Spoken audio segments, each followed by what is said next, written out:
Assalamu alaikum warahmatullahi wabarakatuh dear students. I hope you all are doing great.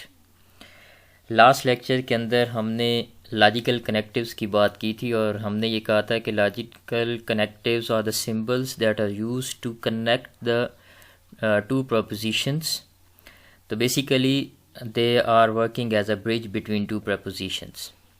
उसमें हमने तीन basic logical connectives को देखा था, उनके ट्रुथ टेबल्स को भी समझा था. उसमें जो पहला था वो हमारे पास था एंड. एक एंड पढ़ा हमने, एक और पढ़ा और एक जो है नॉट लॉजिकल कनेक्टिव पढ़ा. नॉट को हम नेगेशन भी कहते हैं, आर को हम डिसजंक्शन भी कहते हैं और एंड को हम कंजंक्शन भी कहते हैं. और फिर हमने कहा था कि एंड जो है वो एक ऐसा ऑपरेटर है जिसकी आउटपुट तब भी ट्रू होती है जब दोनों इनपुट्स क्या हों, ट्रू हों.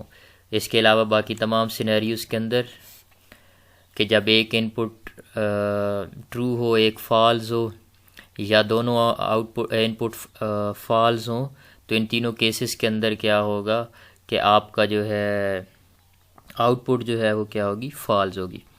इसी तरह फिर हमने आर की जब बात की तो आर में क्या था कि आर के लिए बस एक ही कंडीशन हमें चाहिए थी कि कोई एक कंडीशन फुलफ़िल हो रही हो तो हम कहते हैं कि ठीक है जी, हमारा जो काम है वो चल जाएगा.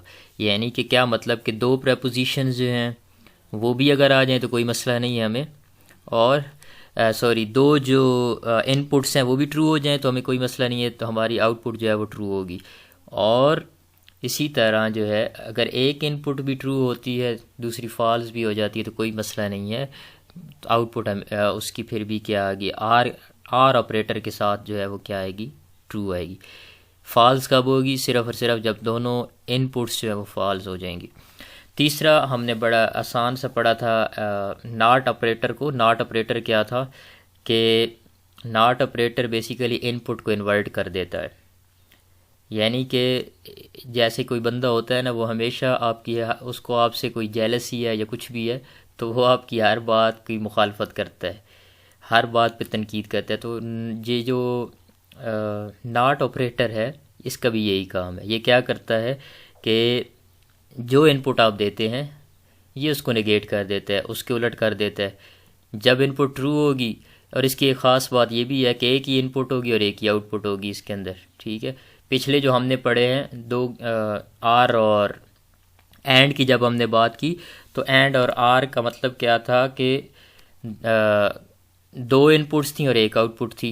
लेकिन यहाँ पे क्या है, एक ही इनपुट है और एक ही आउटपुट है, बस उसको नेगेट करेगा. ट्रू होगी तो फॉल्स कर देगा, फॉल्स इनपुट होगी तो उसको ट्रू कर देगा. आज का जो हमारा लेक्चर है वो दो और इम्पोर्टेंट लॉजिकल कनेक्टिव्स के बारे में है, जिसमें से एक जो है वो कंडीशनल है और दूसरा जो है वो बाय कंडीशनल है. अब ये जो कंडीशनल है, कंडीशनल का मतलब ये पे समझ आ रहा है कि कोई शर्त रखी जा रही है इसके अंदर. ठीक है, कंडीशनल सेंटेंसेस भी आप पढ़ते हैं. ठीक है, तो कंडीशनल सेंटेंसेस के अंदर आपका इफ़ देन यूज़ होता है कि अगर ये कंडीशन पूरी होगी तो देन उसके बाद जो चीज़ है वो फुलफ़िल होनी चाहिए.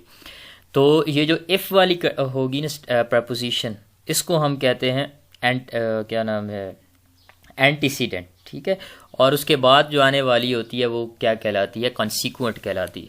ठीक है, सो बेसिकली कनेक्टिव इम्प्लीकेशन जो है, लॉजिकल कनेक्टिव इम्प्लीकेशन या कंडीशनल लॉजिकल कनेक्टिव कंडीशनल है, इसको इफ़ देन भी बोलते हैं.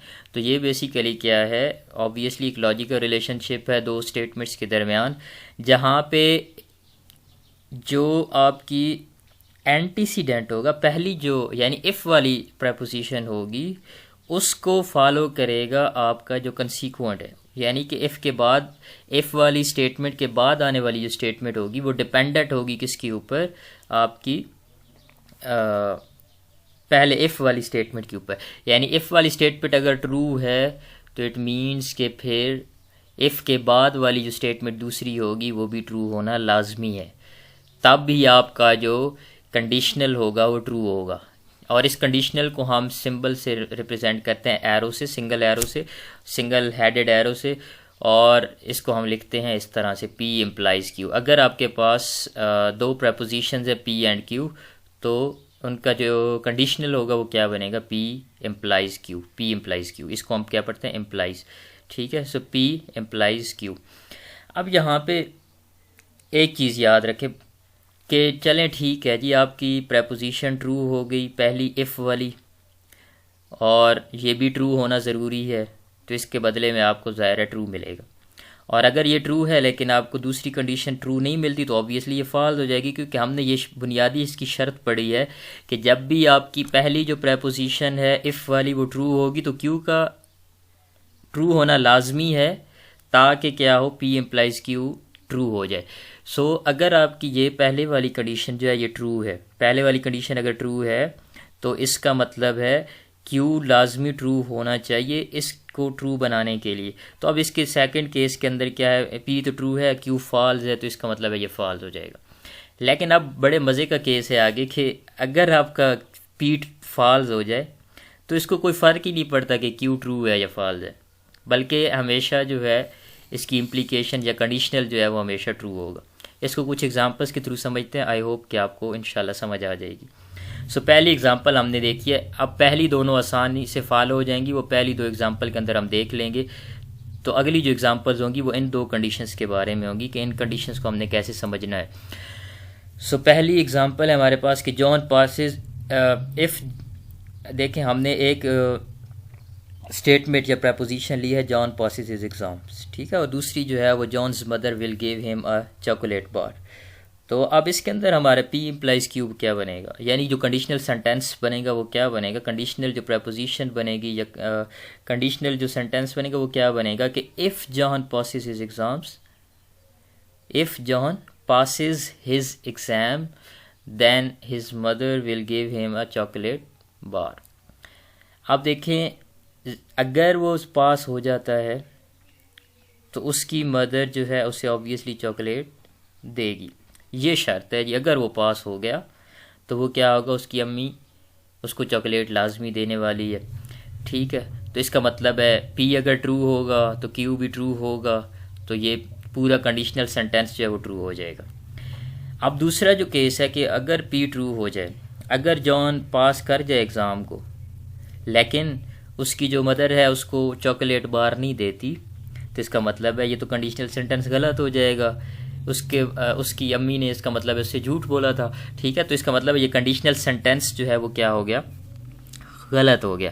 तो हमारा जो इम्प्लीकेशन है वो क्या आएगा, फॉल्स आएगा। तो ये पहली दोनों कंडीशंस आप इजीली समझ सकते हैं, इसमें कोई मसला नहीं है। मसला कहाँ पे आता है, तीसरी और चौथी कंडीशन के अंदर। अब दूसरी एग्जांपल भी सिंपली इसी तरह से है, if a person A lives at Lahore. एक हमने जो है यहाँ पे प्रपोजिशन कंसिडर की है पी, और वो प्रपोजिशन हमारे पास क्या है कि a person A lives at Lahore, और दूसरी प्रपोजिशन क्या है, ही लिव्स इन पाकिस्तान। तो अब पी इम्प्लाइज क्यू क्या बनेगा, obviously if a person A lives at Lahore then he lives in Pakistan. अब देखें पहली दो कंडीशंस जो हैं क्या वो पूरी हो रही हैं, यस पूरी हो रही हैं। यानी कि अगर कोई पर्सन, देखें अगर कोई बंदा जो है लाहौर के अंदर रहता है तो इसका मतलब है ऑब्वियसली वो पाकिस्तान के अंदर भी रहता है, ठीक है। तो इसका मतलब है क्या होगा, आपकी जो पहली कंडीशन है वो यानी कि फॉलो हो जाएगी इससे। फिर इसी तरह अगर कोई बंदा लाहौर के अंदर रहता है, लाहौर के अंदर नहीं रहता या लाहौर के अंदर चले रहता है, पहली दो को हम समझते हैं, लाहौर के अंदर रहता है, ठीक है। तो इसका मतलब है हम कहते हैं कि वो पाकिस्तान के अंदर नहीं रहता, यानी कि दूसरी को नेगेट कर देते हैं, इसको फॉल्स कर देते हैं, दूसरी जो कंडीशन है हमारी। तो इसका मतलब है फिर हम गलत कर रहे हैं। हमें तो पता है कि ये अगर वो लाहौर के अंदर रहते तो ऑब्वियसली वो पाकिस्तान के अंदर है, तो इसका मतलब है फिर ये ओवरऑल स्टेटमेंट ही गलत हो जाएगी। तो पहली दो कंडीशनें आपको ईजिली समझ आ सकती हैं यहाँ से। लेकिन तीसरी जो कंडीशन है, तीसरी और चौथी, अब देखें तीसरी के अंदर क्या है कि अगर पी फॉल्स हो जाए, अगर पी फॉल्स होता है, पी अगर फॉल्स हो जाए तो क्या होगा, इसको फ़र्क नहीं पड़ता फिर क्यू से कि क्यू ट्रू है या फॉल है। अगर ट्रू होगा तब भी ये ट्रू देगा, क्यू फॉल्स होगा तब भी ये ट्रू देगा। कैसे, अब देखिए इसी एग्जांपल को देखें कि अगर इसको मैं फॉल्स कर दूं, if a person A lives at Lahore, तो मैं इसको अगर फॉल्स कर दूं तो क्या बनेगा कि अगर कोई बंदा जो है वो लाहौर में नहीं रह रहा तो then still he can live in Pakistan, ठीक है। अगेन वो पाकिस्तान के अंदर तो हो सकता है ना, तो इसका मतलब है ये स्टेटमेंट अगेन ट्रू रहेगी, ठीक है। स्टेटमेंट के अंदर कोई मिस्टेक नहीं है, ठीक है, जब हम कहते हैं कि अगर वो बंदा लाहौर के अंदर फॉर एग्जांपल अभी नहीं है, ठीक है, तो पाकिस्तान के अंदर तो होगा ना, तो ये क्लेम जो है कि पाकिस्तान के अंदर वो रहता है, ये ओवरऑल स्टेटमेंट को ट्रू करेगा। यानी कि बेसिकली हमने जो कंडीशन लगाई है इफ़ वाली कंडीशन के बाद ये ट्रू होना लाजमी है। यानी कि if a person lives at Lahore, तो फिर ये कंडीशन लाजमी है कि वो पाकिस्तान के अंदर रहता है। लेकिन अगर वो लाहौर के अंदर नहीं रहता तो फिर हमें उससे लेना देना नहीं है, ठीक है, कि फिर इसके ऊपर वो अप्लाई ही नहीं होगा। दूसरी जो कंडीशन है क्यू वाली, दूसरी जो प्रपोजिशन है क्यू वाली, उसके ऊपर वो अप्लाई नहीं होगा। तो इसका मतलब है कि ये हमारे पास तीसरी जो कंडीशन है वो फिल हो रही है। अब चौथी कंडीशन को समझने के लिए एक बड़ी मज़े की एग्जांपल है हमारे पास कि कोई प्लेयर है किसी टीम का, ठीक है, वो क्लेम करता है, वो कहता है कि अगर आप मुझे कैप्टन बना दें टीम का तो हमारी जो टीम है वो टूर्नामेंट जीत जाएगी। अब हमारे पास 4 सिनेरियो बनते हैं यहाँ से। अब पहला सिनेरियो क्या है कि अगर आपने क्या किया, जेड को अपॉइंट कर दिया टीम कैप्टन, ठीक है, और टीम विन कर जाती है टूर्नामेंट को, तो इसका मतलब है उसका क्लेम जो है वो ट्रू था। यानी कि ये जो कंडीशनल थी, ये जो कंडीशनल स्टेटमेंट थी, ये क्या होगी, ट्रू होगी। यानी कि उसने ये कहा था कि अगर मुझे बना दें कप्तान तो मैं जितवा दूंगा टूर्नामेंट। अब आपने कप्तान बना दिया, टूर्नामेंट भी जीत गया, तो इसका मतलब इसका क्लेम ट्रू था। यानी पी भी ट्रू, क्यू भी ट्रू, और जो पी एम्प्लाइज क्यू है वो भी ट्रू हो गया।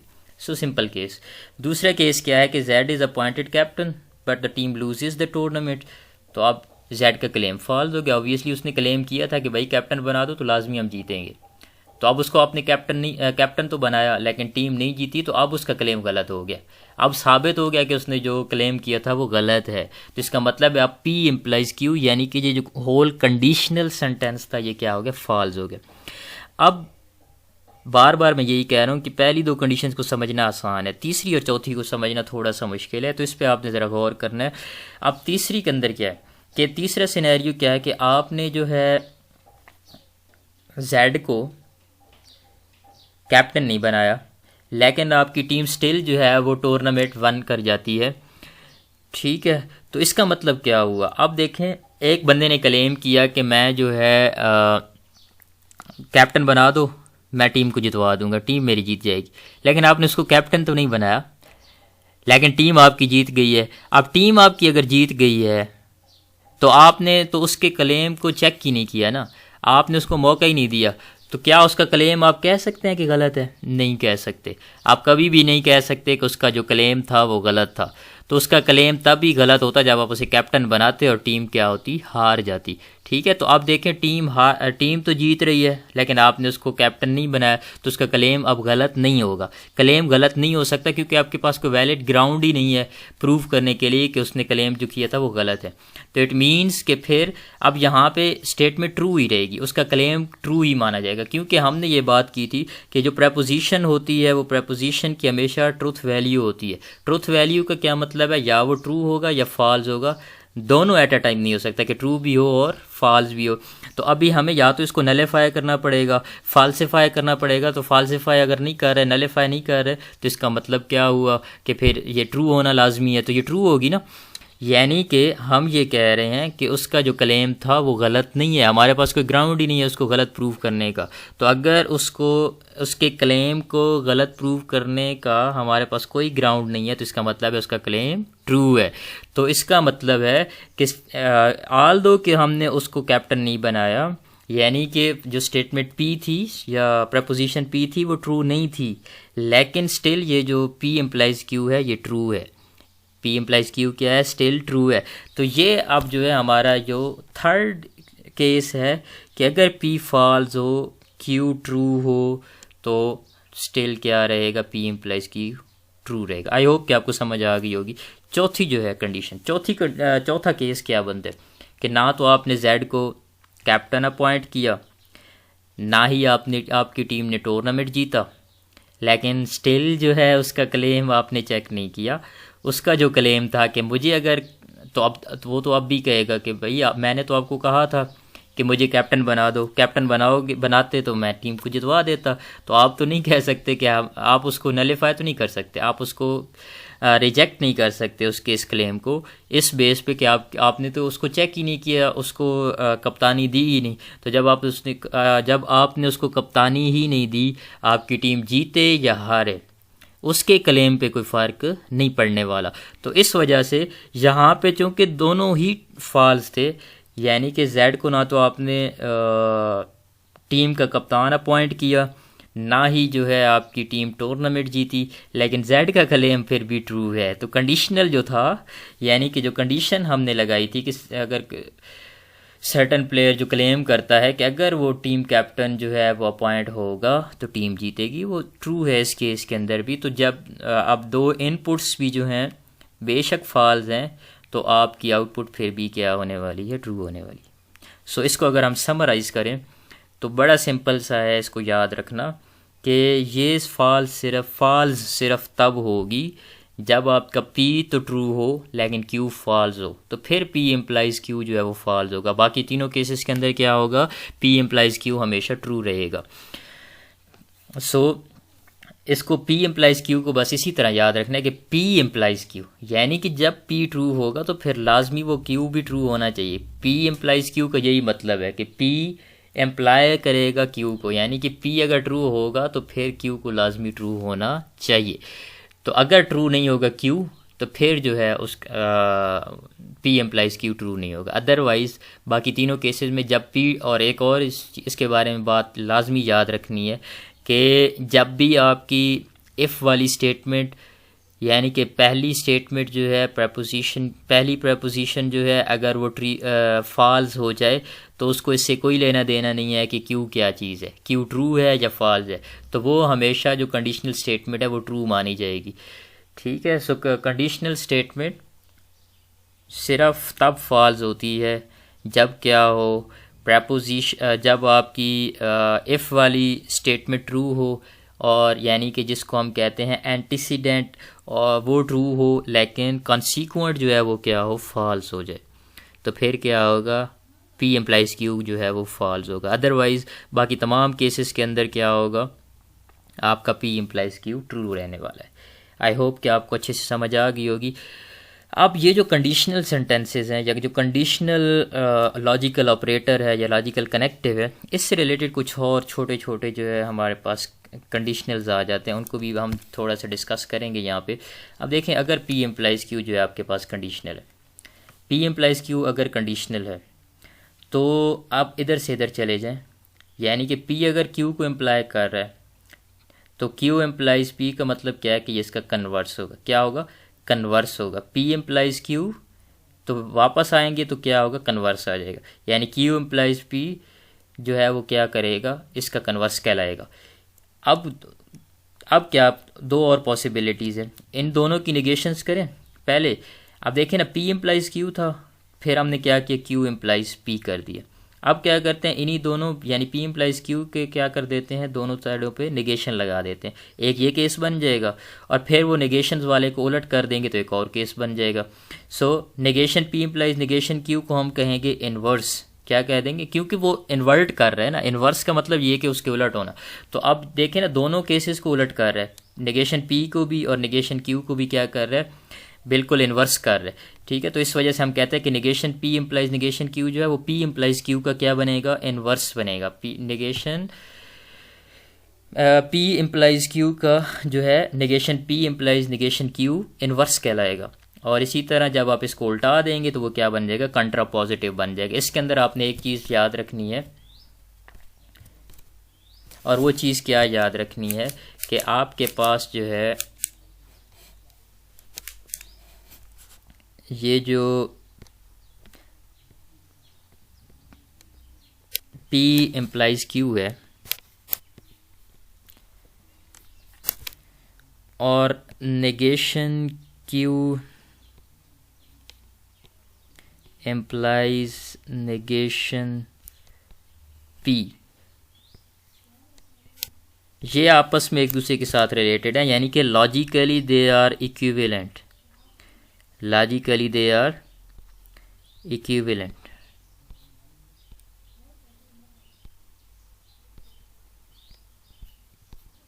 Logical equivalent. और इसी तरह जो है Q इम्प्लाइज P और negation P implies negation Q, ये दोनों भी आपस में क्या है, लॉजिकली इक्विवेलेंट है। बस इस चीज़ को याद रखना है। यानी ये P implies Q same as इसी तरह से है कि आपके पास जैसे negation Q implies negation P है, यानी कि आप जो कंसीक्वेंट है उसकी निगेशन कर दें तो फिर वो क्या करेगा, वो इम्प्लाई करेगा आपका जो एंटीसीडेंट था उसकी निगेशन को। सिमिलरली आपका जो है Q इम्प्लाइज P जो है उसके जो साथ होगा वो क्या होगा, negation P implies negation Q। बस आसान से याद रखना कि P इम्प्लाइज Q है ना, तो आप क्या करें, इसके इस साइड से जब वापस जाएंगे निगेशंस के साथ तो ये सेम ऐसे ही होगा जैसे ये P इम्प्लाइज Q है। यानी P implies Q same as it is जैसे negation Q implies negation P है। और इसी तरह Q इम्प्लाइज P जो है वो सेम इस तरह से है जैसे negation P implies negation Q है। बस इस चीज़ को याद। अब देखिए कंडीशनल कुछ दो हम एक एग्ज़ाम्पल पढ़ लेते हैं इसकी, उसके बाद हम आगे चलेंगे।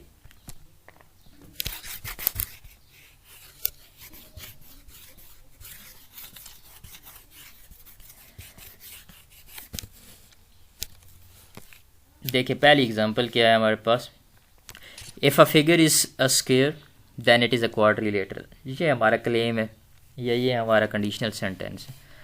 अब हमने क्या कहा था, कन्वर्स क्या बनेगा, कन्वर्स यहाँ से शुरू होगा और ये बताएगा हमें, यानी कि if a figure is a quadrilateral then it is a square.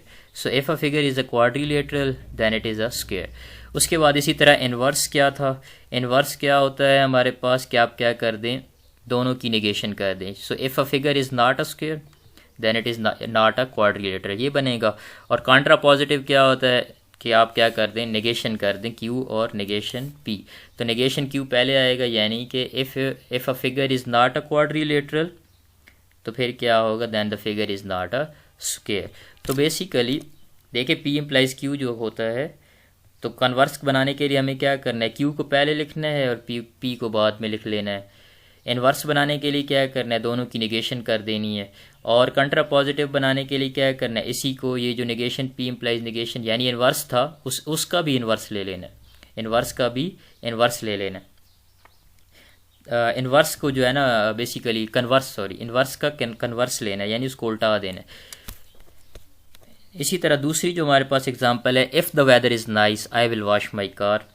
अब देखें इसका इन्वर्स क्या बनने वाला है, इन्वर्स क्या बनता है जी, इधर से शुरू हो जाएं, आई विल वॉश माई कार और मतलब कि कार वॉश करने वाला पहले आएगा और वेदर वाला सेकंड में आ जाएगा। So if I wash my car, इसके साथ इफ़ लग जाएगा ना, if I wash my car, तो उसके बाद क्या होगा, then the weather is nice, then the weather is nice. इसी तरह फिर क्या होगा, इन्वर्स बनाना है तो दोनों की निगेशन हो जाएगी, if the weather is not nice I will then I won't wash my car. और कॉन्ट्रा पॉजिटिव क्या बन जाएगा, if I don't wash the car obviously then the weather is not nice. तो ये आसान से थे।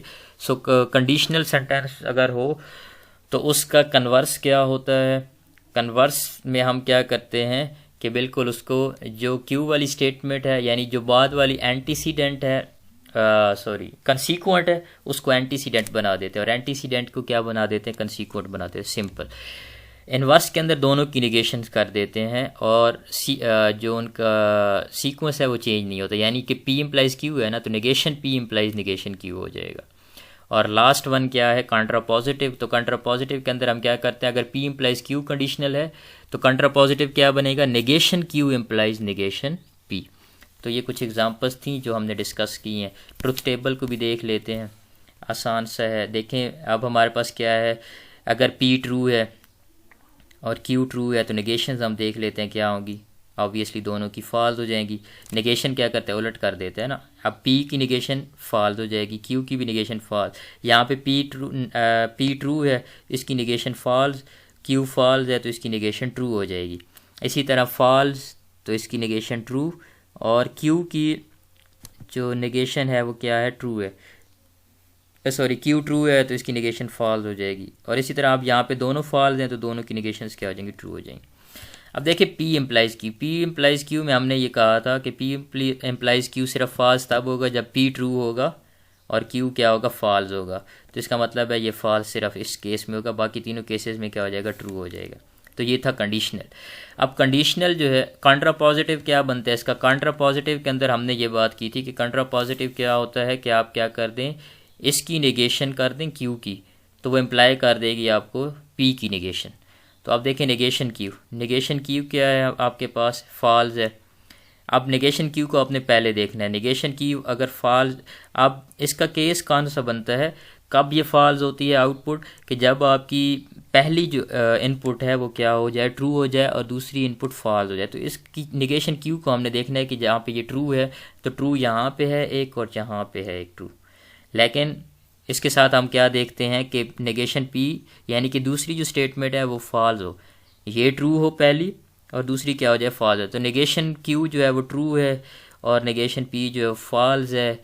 तो इसके बदले में आपको जो negation Q implies negation P मिलेगा वो फॉल्स मिलेगा। ठीक है। अच्छा, अब बाकी केसेस में तीनों में ट्रू हो जाएगा, सिंपल। क्यू इम्प्लाइज पी क्या होगा, उलट जाएगा। हमने क्यू से देखना है पी को, तो क्यू जहाँ पे ट्रू होगा और पी जहाँ पे फॉल्स होगा वहाँ पे आपको क्या मिलेगा, फॉल्स मिलेगा। बाकी तीनों केसेस में क्या होगा, ट्रू होगा। और इसी तरह जो है लास्ट वन क्या है, negation P implies negation Q. तो अब सिंपल है, negation P implies negation Q का क्या मतलब है जी, नेगेशन पी जहाँ पे ट्रू होगा और नेगेशन क्यू जहाँ पे फॉल्स होगा वहाँ पे जो है आपका आउटपुट क्या बनेगी, फॉल्स बनेगी। तो ये केस है जी, ट्रू और फॉल्स। नेगेशन पी ट्रू है, नेगेशन क्यू फॉल्स है, तो negation P implies negation Q जो है वो क्या हो जाएगा, फॉल्स हो जाएगा। तो ये हमने ट्रुथ टेबल को भी आपने कंबाइन देख लेना है, तो इससे आपको सारी चीज़ें क्लियर हो जाएंगी। सो अभी तक जो है ना हमने जो हमारा पहला आज का टॉपिक था वो कवर किया है, और वो क्या था जी हमारे पास, कंडीशनल का, इफ़ देन का। और इफ़ देन के अंदर फिर हमने ये चारों तीन केसेस भी पढ़े, कन्वर्स, इनवर्स और कंट्रा पॉजिटिव का। नेक्स्ट जो है हमारे पास क्या है, लॉजिकल कनेक्टिव बाय कंडीशनल। अब ये छोटा सा टॉपिक है, इसको भी आज हमने ख़त्म करना है इंशाल्लाह। तो बाकी हम इंशाल्लाह नेक्स्ट क्लास के अंदर पढ़ेंगे, कुछ और कनेक्टिव्स भी हमारे पास हैं। अब बाय कंडीशनल जो है, बाय कंडीशनल को हम डबल इम्प्लीकेशन कहते हैं, और इसको इस तरह भी लिखते हैं आई डबल एफ, और इसको पढ़ते क्या है, इफ़ एंड ओनली इफ़। और इसके लिए आप क्या करते हैं, डबल हेडेड एरो को यूज़ करते हैं। इस तरह भी लिख सकते हैं और इस तरह भी हम लिख सकते हैं। तो डबल इम्प्लीकेशन है, यानी दोनों साइडों पे इम्प्लीकेशन होगी। वहाँ पे जो इम्प्लीकेशन हमने पढ़ी वो एक साइड पे थी, यानी कि इस तरह से एरो था ना हमारे पास, तो यहाँ पे क्या हो जाएगा, डबल हो जाएगा एरो आपके पास। ठीक, सो सिंपल एज दैट। तो इसको जब हम कंबाइन करेंगे तो ये इस तरह का बनेगा, यानी कि ये वाला इस तरह से बन जाएगा। तो बाय कंडीशनल जो है इसको डबल इम्प्लीकेशन भी कहते हैं, और ये एक ऐसा लॉजिकल कनेक्टिव है जो दो प्रोपोजिशंस को कनेक्ट करता है और एक न्यू बनाता है। ऑब्वियसली जो ट्रू तब होती है जब आपकी ओरिजिनल प्रेपोजिशन की सेम ट्रुथ वैल्यूज़। क्या मतलब कि जब आपकी दोनों ट्रुथ वैल्यूज़ या तो ट्रू हों तब भी इसकी आउटपुट ट्रू मिलेगी, और जब दोनों आपकी इनपुट्स जो है वो फॉल्स हो जाएंगी तब भी आपको क्या मिलेगा, आउटपुट जो है वो क्या मिलेगी, ट्रू मिलेगी। सिंपल है, उससे ज़्यादा सिंपल है। वहाँ पे क्या था कि अगर आपकी पहली इनपुट क्या हो, ट्रू हो, और दूसरी इनपुट फॉल्स हो तो तब फॉल्स मिलेगा, बाकी सारे केसेस में क्या मिलेगा, ट्रू मिलेगा। यहाँ पे आसान है। बाय कंडीशनल का मतलब है दोनों, बाय का मतलब दोनों होता है, टू होता है। सो बाय कंडीशनल का क्या मतलब है, दोनों अगर सेम हो, पी और क्यू दोनों की ट्रूथ वैल्यू सेम हो, तो पी और if and only if Q true होगा, यानी दोनों इनपुट्स ट्रू होंगी तो आउटपुट ट्रू होगी, दोनों इनपुट्स फॉल्स होगी तब भी इनपुट क्या, आउटपुट जो है, दोनों इनपुट्स फॉल्स होंगी तब भी आउटपुट क्या होगी, फॉल्स होगी। ये ट्रुथ टेबल हम देख लेते हैं। देखें, दो इनपुट्स ट्रू हैं तो आउटपुट क्या है, ट्रू है। दो इनपुट्स फॉल्स हैं तो आउटपुट ट्रू है, और बाकी दोनों केसेस के अंदर क्या होगी, आउटपुट आपकी फॉल्स आएगी। अब इसकी एग्जांपल्स देख लेते हैं। हमारे पास एक एग्जांपल है यहाँ पे, ट्रायंगल इज़ अ क्वाड्रिलेटरल। हमने पी जो प्रपोजिशन लिया कि ट्रायंगल एक क्वाड्रिलेटरल है, और ट्रायंगल इक्विलेटरल है, और its 3 internal angles are equal. अब इक्विलेटरल ट्रायंगल एक ऐसी ट्रायंगल होती है जिसके साइड्स और एंगल्स जो हैं वो इक्वल होते हैं, तीनों साइड्स और तीनों जो एंगल्स होते हैं वो इक्वल होते हैं। अब यहाँ पे क्या है, ट्रायंगल इज इक्विलेट, तो P if and only if Q क्या बनेगा, अ ट्रायंगल इज इक्विलेटरल पहली वाली आ जाएगी पी, दरमियान में इफ़ एंड ओनली इफ लगेगा और उसके बाद क्या होगा, ये वाली आ जाएगी, its three angles are equal. तो अब देखें इसको हम अगर देखें जो उसने कंडीशन बताई है, कंडीशन क्या बताई है कि दो इनपुट्स ट्रू हों तब भी क्या हो, ट्रू होगा, और दो इनपुट्स जो हैं फॉल्स हो जाएं तब भी जो है वो स्टेटमेंट ट्रू रहेगी। अब देखें ट्रायंगल इज इक्विलेटरल, इसको ट्रू माने, ट्रायंगल इक्विलेटरल होगी तो ऑब्वियसली उसके तीनों इंटरनल एंगल्स जो हैं वो क्या होंगे, इक्वल होंगे, इसमें कोई मसला नहीं है। अब इसको क्या करें, फॉल्स कर दे दोनों को, ट्रायंगल इज़ नॉट इक्विलेटरल, तो फिर क्या होगा, उसके तीन इंटरनल एंगल्स जो हैं वो क्या होंगे, इक्वल नहीं होंगे। तो ये इसका मतलब है ये स्टेटमेंट ट्रू है कि अगर ट्रायंगल इक्विलेटरल है तो इसका मतलब है तीन इंटरनल एंगल्स इक्वल नहीं है। और इसी तरह अगर ट्रायंगल इक्विलेट, तो इससे हमें ये इम्प्लाई हो जाता है ना, ये हमें समझ आ रही है कि अगर ट्रायंगल इक्विलेटरल है तो ये मस्ट है कि उसके अंदर तीन एंगल्स जो हैं वो क्या होंगे, इक्वल होंगे, तीनों एंगल्स क्या होंगे, इक्वल होंगे। और अगर तीनों एंगल्स इक्वल नहीं होते तो इसका मतलब है ट्रायंगल जो है वो इक्विलेटरल नहीं होगी, ठीक है। या अगर ट्रायंगल इक्विलेटरल नहीं है तो इसका मतलब इसके तीनों एंगल्स, इंटरनल एंगल्स जो हैं वो इक्वल नहीं होंगे, फिर भी ये स्टेटमेंट ट्रू रहेगी। बाकी दोनों केसेस के अंदर ऑब्वियसली आप देखें, एक को ट्रू मान ले, ट्रायंगल इज इक्विलेटरल, इसको ट्रू मान ले तो, और इसको फॉल्स मान लें कि उसके तीनों इंटरनल एंगल्स इक्वल नहीं होंगे, तो ये स्टेटमेंट गलत हो जाएगी। स्टेटमेंट को ये रॉन्ग प्रूव करेगा कि ट्रायंगल इक्विलेटरल तो है लेकिन उसके तीनों एंगल्स इक्वल नहीं है, तो ये पॉसिबल नहीं है। तो इस वजह से जब आपकी एक स्टेटमेंट ट्रू होगी एक फॉल्स होगी तो हमेशा फॉल्स आएगा, और जब दोनों ट्रू या दोनों फॉल्स होंगी तो स्टेटमेंट हमेशा ट्रू रहेगी। यानी कि इफ़ एंड ओनली इफ़ वाली जो स्टेटमेंट है वो ट्रू रहने वाली है हमेशा।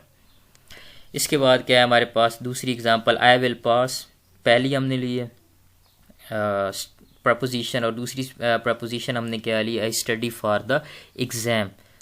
तो P if and only if क्या बनेगा, if I will pass, if and only if I study for the exam. अब देखें आई विल पास पहली को ट्रू माने and I study for the exam, तो दोनों को अगर ट्रू माने तो ऑब्वियसली अगर कोई स्टडी करता है, ठीक है, और वो पास हो जाता है तो ये स्टेटमेंट ट्रू हो जाएगी, इसमें कोई मसला नहीं है। अब दूसरा क्या है दोनों को गलत मान लें कि मैं पास नहीं हुआ और मैंने स्टडी भी नहीं की, तो फिर भी ये ट्रू है ना, इसको यानी कि इसको वैलिडिटी प्रोवाइड कर रहा है कि स्टेटमेंट ये थी कि अगर मैं पास हो जाऊंगा अगर मैंने स्टडी की, मैं पास हो जाऊंगा अगर मैंने स्टडी की, ठीक है। अब पास नहीं होता बंदा, स्टडी भी नहीं करता, तो ये स्टेटमेंट तो प्रूव हो रही है ना कि ठीक है उसने स्टडी भी नहीं की, उसने जो है वो पास भी नहीं हुआ, तो इसका मतलब है वो स्टडी करता तो पास ज़रूर हो जाता, तो ये स्टेटमेंट ट्रू है। तो ये दोनों केसेस हमारे प्रूव हो रहे हैं कि ट्रू और ट्रू जब होगा तब भी ट्रू, फॉल्स और फॉल्स होगा तब भी ट्रू। बाकी दोनों केसेस आप खुद चेक कर लें, ये एक ट्रू रख के एक फॉल्स रख के, तो ये हमेशा आपको फॉल्स ही मिलने वाला है। इसी तरह तीसरी हमारे पास है कि you can enter the concert if and only if you have a ticket. तो सिंपल है, अगर आप कंसर्ट के अंदर एंटर हुई हैं तो इसका मतलब है आपके पास टिकट है, और अगर आपके पास टिकट है तो इसका मतलब है आप जो है वो कंसर्ट के अंदर एंटर हो सकते हैं। अब देखें ना, if you have a ticket you can enter the concert, तो अब आपके पास टिकट है तो आप क्या होगा, कंसर्ट के अंदर एंटर हो जाएंगे। पहली कंडीशन, दोनों ट्रू हैं तो आपके पास P if and only if Q वाली कंडीशन ट्रू हो रही है। दूसरा केस क्या है कि आपके पास अगर टिकट नहीं है तो इसका मतलब है आप कंसर्ट के अंदर एंटर नहीं हो सकते, इसका मतलब है ये इसकी वैलिडिटी को अगेन प्रूव कर रहा है। सो ये था हमारा लॉजिकल कनेक्टिव बाय कंडीशनल। सो बाय कंडीशनल के अंदर सिंपल है, आपने ये याद रखना है कि ऐसा लॉजिकल कनेक्टिव है जो दो प्रपोजिशन को कनेक्ट करके एक कंपाउंड प्रपोजिशन देगा, और ये जो कंपाउंड प्रपोजिशन होगी इसको इफ़ एंड ओनली इफ़ वाली हम प्रपोजिशन मानेंगे, और इसके अंदर ये ट्रू तब होगी, P if and only if Q true तब होगी जब आपका पी एंड क्यू दोनों की ट्रूथ वैल्यू सेम होगी, दोनों या तो ट्रू हों या दोनों फॉल्स हों। और इसकी हमने एग्जांपल्स भी डिस्कस की, इसकी मज़ीद एग्जांपल्स भी आपको ग्रुप में मिल जाएंगी। ऊपर वाला जो हमने पढ़ा है कंडीशनल, और ये जो बाय कंडीशनल, इससे रिलेटेड कुछ एग्जांपल्स हैं जो कि मैं आपको ग्रुप के अंदर सेंड करूंगा, उसकी रीडिंग आपने करनी है और उनको समझना है। उनके अंदर किसी किस्म का भी मसला आता है तो आपने मुझे लाजमी बताना है। सो आज का जो हमारा लेक्चर था वो कंडीशनल और बाय कंडीशनल के बारे में था। दो लॉजिकल कनेक्टिव्स के बारे में हमने बात की। पहला जो लॉजिकल कनेक्टिव कंडीशनल था, कंडीशनल के बारे में हमने ये कहा था कि इफ़ देन, कि अगर पहली स्टेटमेंट जो जिसको हमने नाम दिया था एंटीसीडेंट का, और दूसरी जो स्टेटमेंट है उसको हमने नाम दिया है कंसीक्वेंट का, यानी इफ़ वाली स्टेटमेंट जो है वो क्या है, एंटीसीडेंट है, और इफ़ के बाद आने वाली स्टेटमेंट जो है वो क्या है, कॉन्सिक्वेंट है। तो वो कहता है कि अगर P ट्रू हो तो Q को ट्रू होना लाजमी है। तो जब आपका P तो ट्रू हो और Q फॉल्स हो तो आपकी P इम्प्लाइज Q फॉल्स हो जाएगी। बाकी तीनों केसेस के अंदर क्या होगा कि आपका जो P इम्प्लाइज Q है वो हमेशा ट्रू रहेगा। यानी कि अगर P बेशक फॉल्स भी हो जाए तो आप P फॉल्स हो जाएगा जब, तो उसे कोई फ़र्क नहीं पड़ता कि Q की ट्रूथ वैल्यू क्या है, वो हमेशा P इम्प्लाइज Q ट्रू ही रहेगा। और फिर हमने उसके अंदर तीन बड़े कन्वर्स, इनवर्स और कंट्रा पॉजिटिव को, कन्वर्स के अंदर P इम्प्लाइज Q का कन्वर्स क्या होता है, आप उसको उल्टा दें, Q इम्प्लाइज P हो जाएगा। और उसका जो इन्वर्स है वो क्या हो जाएगा, निगेशंस हो जाएंगी, negation P implies negation Q। और काउंटर पॉजिटिव क्या हो जाता है कि आप उसको उल्टा भी दें और निगेशंस भी लगा दें, यानी कि Q इम्प्लाइज P भी कर दें और निगेशन भी लगा दें। So negation Q implies negation Q। और इसके अंदर हमने ये बात की कि कंट्रा पॉजिटिव और जो कंडीशनल है वो आपस में इक्विवेलेंट है, यानी आप या तो P इम्प्लाइज Q कहें या negation Q implies negation P कहें, तो ये एक ही बात है। आप इनके ट्रुथ टेबल्स भी जब बनाएंगे तो आपको सेम वैल्यूज़ मिलेंगी। बल्कि हमने ऊपर बनाया हुआ है, यहाँ पे P इम्प्लाइज Q को देखें और इसको देखें, negation P implies negation Q को, ये देखें पहली ट्रू, इधर भी ट्रू, इधर फॉल्स, और इधर क्या आ रहा है हमारे पास, एक ट्रू आ रहा है। और इसी तरह जो है हमारे पास यहाँ पे ट्रू आ रहा है तो इधर फॉल्स आ रहा है, और एक इधर ट्रू आ रहा है, इधर भी ट्रू आ रहा है। ठीक है, सो दो ट्रू हैं और दो हमारे पास क्या है, सॉरी तीन ट्रू हैं और एक फॉल है, इधर भी तीन ट्रू हैं और एक क्या है, फॉल्स है। अब यहाँ पे फ़र्क क्यों बन रहा है, यहाँ पे एक ट्रू इधर है और इधर फॉल्स है, क्योंकि आपने यहाँ पे P और Q को यूज़ किया है और इसके अंदर क्या है कि इसके अंदर क्या किया है, बल्कि हमारे पास सॉरी ये है negation Q implies negation P implies Q, और इसका कंट्रा पॉजिटिव क्या है, negation Q implies negation P। तो हमने ट्रूथ टेबल इसका देखें, true true, false false, true true और ट्रू ट्रू। ठीक है, सो आप इनको दे, लॉजिकली इक्विवेलेंट है। इसी तरह ये कन्वर्स और इनवर्स भी लॉजिकली क्या है, इक्विवेलेंट है। इनकी भी ट्रूथ टेबल्स जो हैं वो सेम बनते हैं। ठीक है, सेम वैल्यूज़ आती हैं। सॉरी वो मुझसे मिस्टेक हुई कि मैं इनवर्स का वो देख रहा था, कंट्रा पॉजिटिव। ठीक है, सो कंडीशनल और कंट्रा पॉजिटिव जो है वो आपस में लॉजिकली इक्विवेलेंट है, और इसी तरह कन्वर्स और इनवर्स जो है वो आपस में क्या होते हैं, लॉजिकली इक्विवेलेंट होते हैं। और दूसरा हमने पढ़ा logical connective bye conditional. Bye conditional से नाम से याद रखना है आपने कि जब भी दोनों इनपुट्स ट्रू होंगी तो आउटपुट क्या होगी, जब भी दोनों इनपुट्स की लॉजिकल वैल्यूज सेम होंगी, ट्रूथ वैल्यूज सेम होंगी, तो आउटपुट क्या होगी, ट्रू होगी। यानी दोनों या तो ट्रू हो या दोनों फॉल्स हो, तो दोनों केसेस के अंदर आपकी जो आउटपुट आएगी वो ट्रू आएगी। और अगर आपकी एक इनपुट ट्रू है और एक फॉल्स है तो हमेशा जो P if and only if Q होगा वो क्या होगा, फॉल्स होगा। इससे रिलेटेड कुछ और एग्जांपल्स हैं जो कि आपको ग्रुप में इंशाल्लाह मिल जाएंगी। आई होप कि आपको ये दो कॉन्सेप्ट्स क्लियर हो जाएं। फिर भी अगर कोई मसला होता है तो ग्रुप के अंदर you may ask, group will be open for discussion. और इंशाल्लाह मिलते हैं नेक्स्ट लेक्चर में। अपना ख्याल रखिए, दुआ में याद रखिए। अल्लाह हाफिज़।